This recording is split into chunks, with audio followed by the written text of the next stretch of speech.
Students, knowledge up पे आपका स्वागत है। तो नॉलेज अप पे में मधुर शर्मा आपको टाइमिंग प्रॉफिट एंड लॉस का लेक्चर नंबर 2 स्टार्ट करने जा रहा हूं। लेक्चर नंबर 2 की अगर बात करें, लेक्चर नंबर 2 में हम टाइप 3 स्टार्ट करेंगे। लेक्चर 1 में हमने टाइप 1 एंड टाइप 2 आपको पढ़ा जाता है। तो टाइप 3 के क्वेश्चन की बात करें तो टाइप 3 का क्वेश्चन हम एज्यूम करते हैं अ शॉपकीपर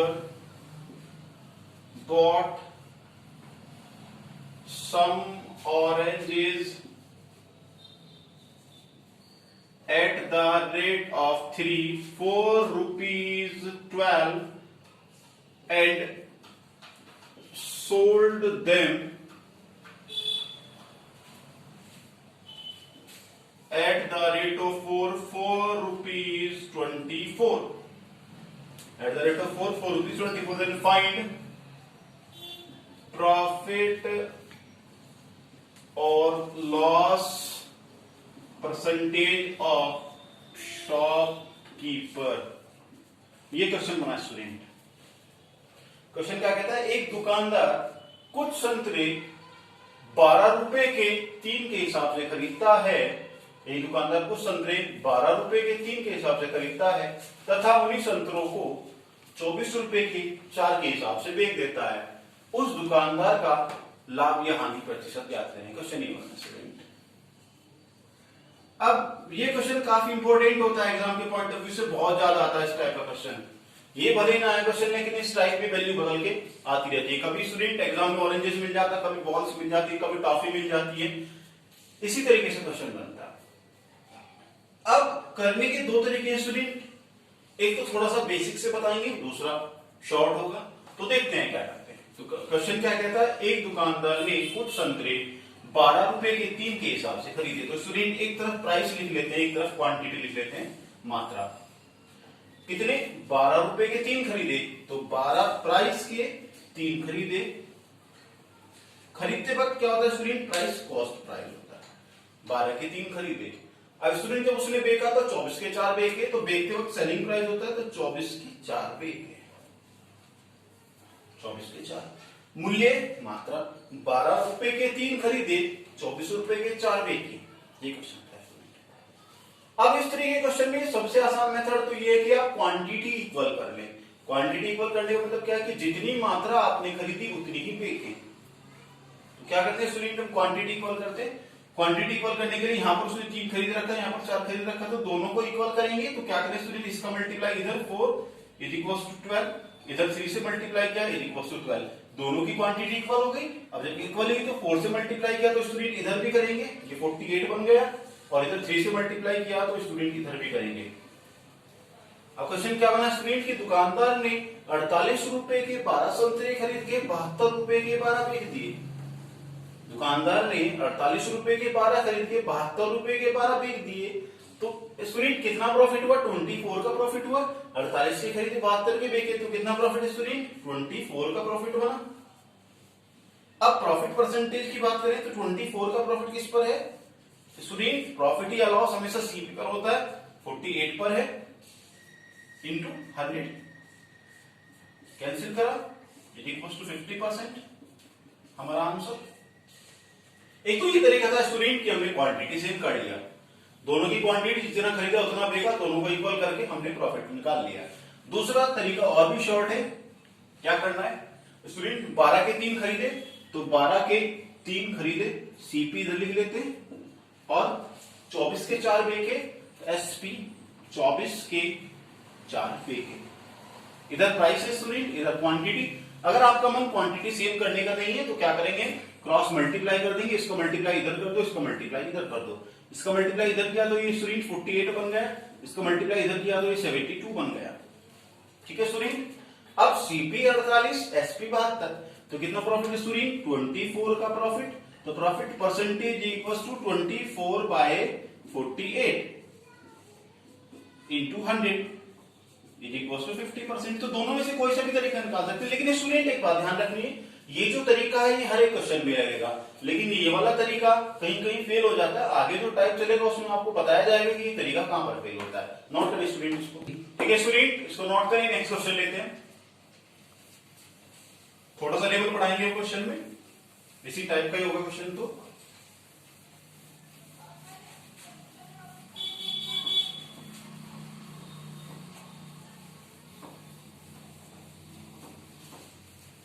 क्वेश्चन देखते हैं।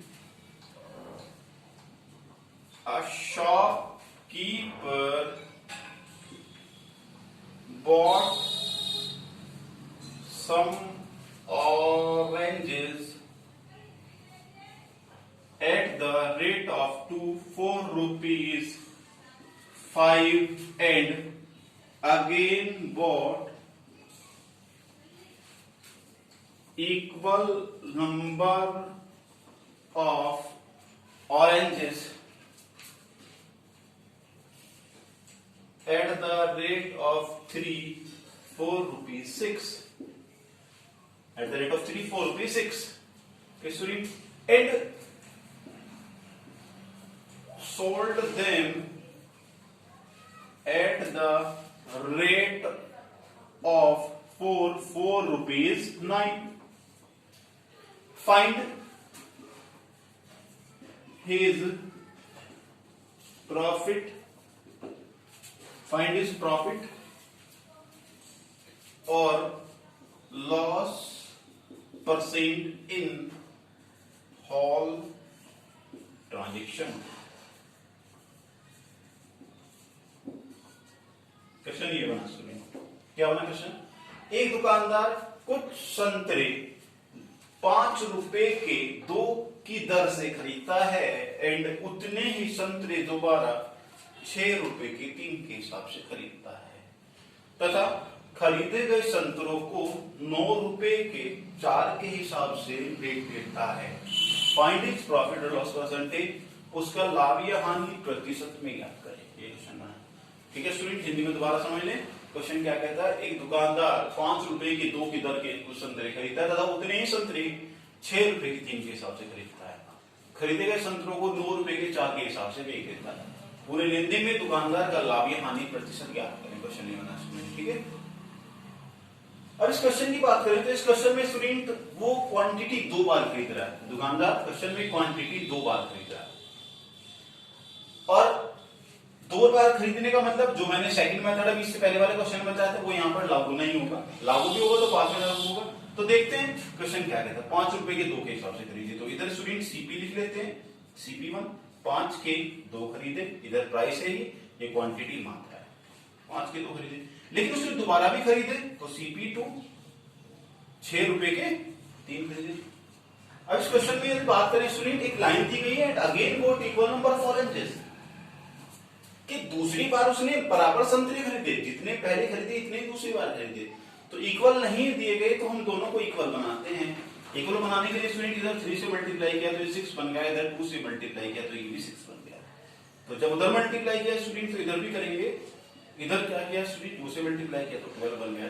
अब स्टूडेंट टोटल 27 रुपए के 12 संतरे खरीद लिए, ये CP बन गया स्टूडेंट। ऐसा हमने क्यों किया?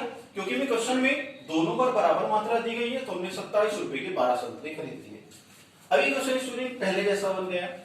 क्या बन गया है? 27 के 12 खरीदे,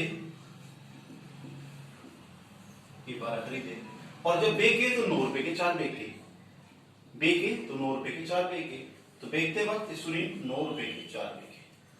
अब वही कंडीशन आती है, खरीदे 12 बेचे 4 तो बराबर क्वांटिटी करते हैं तो 3 इक्वल्स टू 12। 3 से मल्टीप्लाई किया तो ये भी 27 बन गया। क्या बना क्वेश्चन स्टूडेंट? 27 के 12 खरीद के 27 के 12 बेच दिए, 27 के 12 खरीद के 27 के 12 बेच दिए और जब CP 27 है स्टूडेंट और SP भी 27 है तो क्या आएगा answer student? No profit no loss. Student CGL 2011 में क्वेश्चन आया था, CGL 2011 प्री में था, नोट करें, ठीक है स्टूडेंट, नोट करें। नेक्स्ट क्वेश्चन देखते हैं, थोड़ा सा लेवल बढ़ाएंगे।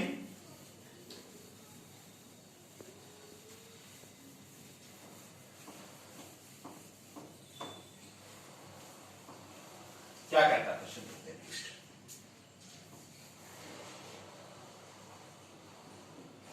A shopkeeper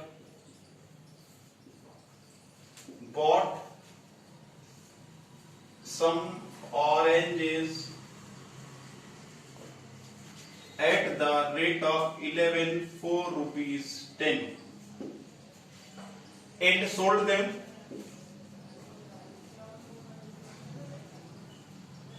at the rate of 10 for rupees 11. In whole transaction,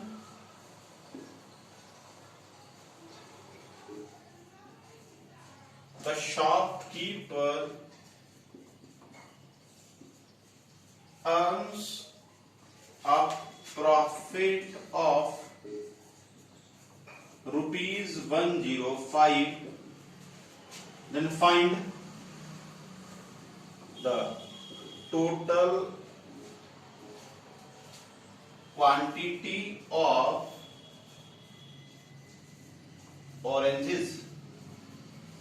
question बदल गया स्टूडेंट, ये दो बार 2 टाइम्स रिपीट है स्टूडेंट, एग्जाम में क्वेश्चन ये 2 बार रिपीट हुआ है एसएससी में। एक दुकानदार कुछ संतरे 10 रुपए के 11 के हिसाब से खरीदता है तथा खरीदे गए संतरों को 11 रुपए के 10 के हिसाब से बेच देता है। पूरे लेन देन में दुकानदार यदि 105 रुपए का लाभ कमाता हो तो कुल संतरों की संख्या ज्ञात करें। पूरे लेन देन में यदि दुकानदार कुल 105 रुपए का लाभ कमाता हो तो कुल संतरों की संख्या ज्ञात करें। इस तरीके का क्वेश्चन आ जाता है स्क्रीन। यहाँ कुछ भी दे सकता है, वो total number of oranges, total number of balls, total number of toffees XYZ कुछ भी दे सकता है। ध्यान से समझना स्टूडेंट क्वेश्चन क्या कहता है 10 के 11। तो सबसे पहले तो सीपी लिखेंगे क्योंकि सीपी खरीदते वक्त होता है, उसने 10 के 11 खरीदे, इधर प्राइस इधर क्वांटिटी, और जब बेचे तो 11 रुपए के 10 बेचे। देखते वक्त एसपी होता है 11 रुपए के 10 बेचे। अब मैंने बताया था स्टार्टिंग में कि इस तरीके के क्वेश्चन को स्टूडेंट हम क्या करते हैं, क्वांटिटी इक्वल करते हैं। क्वांटिटी इक्वल करने के लिए हमने यहाँ 11 है, इधर 10 है, तो क्या करें स्टूडेंट, यहाँ 10 से मल्टीप्लाई किया तो 110 हो गया, इधर भी 10 से मल्टीप्लाई करेंगे तो क्या बनेगा स्टूडेंट 100। इधर हम 11 से मल्टीप्लाई करेंगे क्योंकि हमें 110 बनाना था, तो 11 से मल्टीप्लाई इधर भी किया तो क्या बन गया 121।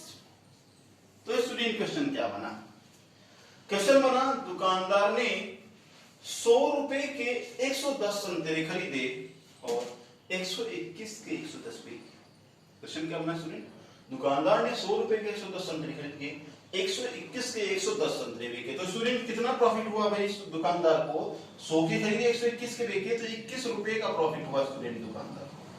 कितने संतरों पर हुआ 110 पर, क्योंकि उसने 110 खरीदे 110 ही बेच रखे, 21 रुपए का लाभ 110 संतरों पर हो रहा है। लेकिन क्वेश्चन क्या कहता है, क्वेश्चन कहता है कि उसे 105 रुपए का लाभ हो, हमें 21 रुपए का लाभ हो रहा है 110 संतरों पर। क्वेश्चन कहता है 105 का लाभ, तो 105 का लाभ बनाने के लिए स्टूडेंट क्या करेंगे, 5 से गुणा कर दो, देखो 105 रुपए का ही लाभ आ गया, इधर भी गुणा कर दें तो कितना हो गया 550 का लाभ, 550 हो गया स्टूडेंट। इसका मतलब यदि 21 रुपए 110 संतरों पर बच रहे हैं तो 105 रुपए 550 संतरों पर बचेंगे।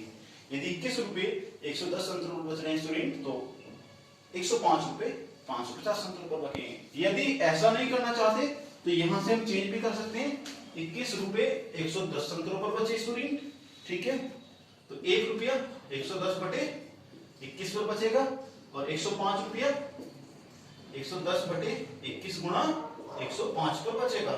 इससे काट दो 5 बार तो 550 संतरे आएंगे। नोट करें स्टूडेंट, ठीक है स्टूडेंट्स, रफ करते हैं, फिर नेक्स्ट क्वेश्चन देखते हैं, फील्ड लेवल पढ़ाएंगे थोड़ा सा क्वेश्चन का।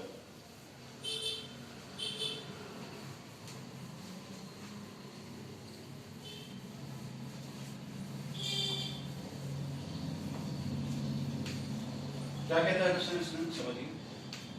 क्वेश्चन कहता है a shopkeeper bought some toffee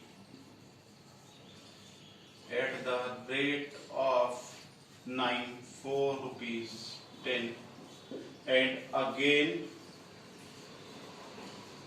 bought equal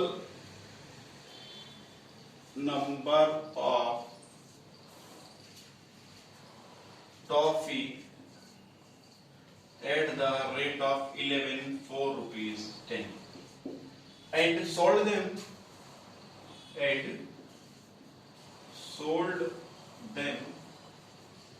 at the rate of 4 rupees 1. Find his profit and loss in rupees. Student question बनता है रुपीज में बताना, प्रॉफिट एंड लॉस परसेंटेज में नहीं बताना। क्या कहता है, एक दुकानदार 10 रुपए की नोट के हिसाब से कुछ टॉफी खरीदता है तथा दोबारा इतनी ही टॉफी 10 रुपए की 11 के हिसाब से खरीदता तथा उन्हीं टॉफी को 1 रुपए की 1 के हिसाब से बेच देता है। उस दुकानदार का लाभ या हानि रुपए में ज्ञात करेंगे। चलिए स्टूडेंट रुपए में निकालना है, मतलब अगर क्वेश्चन कई बार एग्जाम में आएगा।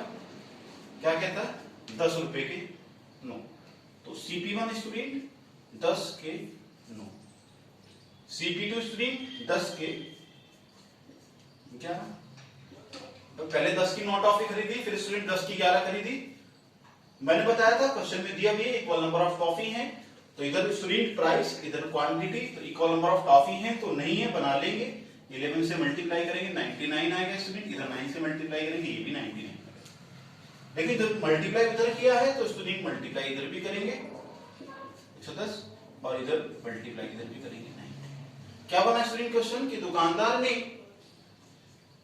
110 रुपए की 99 टॉफी खरीदी, फिर दोबारा 90 रुपए की 99 खरीदी। दोनों बार टॉफी बराबर हो गई, क्योंकि क्वेश्चन में हमें दोनों बार टॉफी बराबर ही बोल रहा है। ठीक है स्टूडेंट, अब हमने देखा कुल स्टूडेंट दुकानदार ने कितने रुपए की 200 रुपए की 110 और 90 200 रुपए की 198 टॉफी खरीदी। 200 रुपए की 198 टॉफी खरीदी। स्टूडेंट जब उसने 200 रुपए की 198 टॉफी खरीदी तो सीपी तो 200 रुपए हो गया ना। जब उसने 200 रुपए की टॉफी खरीदी तो सीपी तो 200 रुपए हो गया ना। अब कितनी टॉफी खरीदी 198, और बेग किस हिसाब से रहा स्टूडेंट 1 रुपए की 1 के हिसाब से। बेग 1 रुपए की 1 के हिसाब से रहा और टोटल टॉफी 198 है, तो एसपी कितना हो गया स्टूडेंट 198 तो गया। सीपी 200 रुपए, एसपी 198 रुपए, तो कितना प्रॉफिट या लॉस है, कितना स्टूडेंट 2 रुपए का लॉस है, 2 रुपए का लॉस है। अब यदि परसेंटेज की बात करें तो 2 रुपए का लॉस है, परसेंटेज में 2 का लॉस किस पर है स्टूडेंट 200 पर है, इंटू 100, 0 से 0 कैंसिल, इज इक्वल टू 1% का लॉस है। दोबारा समझिए स्टूडेंट क्वेश्चन को। क्वेश्चन कहता है a shopkeeper bought some toffee at the rate of 9 4 rupees 10। दुकानदार ने 10 रुपए की नोट के हिसाब से कुछ टॉफी खरीदी तथा दोबारा इतनी toffee at the rate of 11 4 rupees 10, दोबारा इतनी टॉफी 10 रुपए 11 के हिसाब से खरीदी तथा खरीदी गई टॉफी को उसने 1 रुपए के 1 के हिसाब से बेचा। दुकानदार का लाभ या हानि रुपए में निकालना।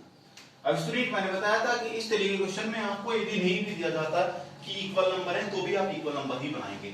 10 रुपए की नोट के हिसाब से खरीदी तो 10 की नोट स्टूडेंट, दोबारा 10 की 11 खरीदी। हमें क्वेश्चन में दिया गया था इक्वल नंबर ऑफ टॉफी है तो दोनों जगह इक्वल की, हमने मल्टीप्लाई किया इधर 11 से इधर 9 से, तो स्टूडेंट ये टोटल 200 रुपए की 198 टॉफी बनी। अब 200 की 198 टॉफी खरीदी तो सीपी तो 200 हो गया ना। अब 198 टॉफी थी और 1 रुपए की 1 पे की, तो एसपी 198 हो गया, क्योंकि 1 रुपए की 1 है तो 198 रुपए की होगी ना। तो 200 रुपए की खरीद के 198 की बेची तो लॉस 2 रुपए का हुआ, एक आंसर थे यहाँ। यदि परसेंटेज की बात करें तो 2 का लॉस 200 पर इंटू 100 1%, नॉट करें स्टूडेंट। इसे आप आगे आपको नेक्स्ट क्लास में पढ़ाया जाएगा।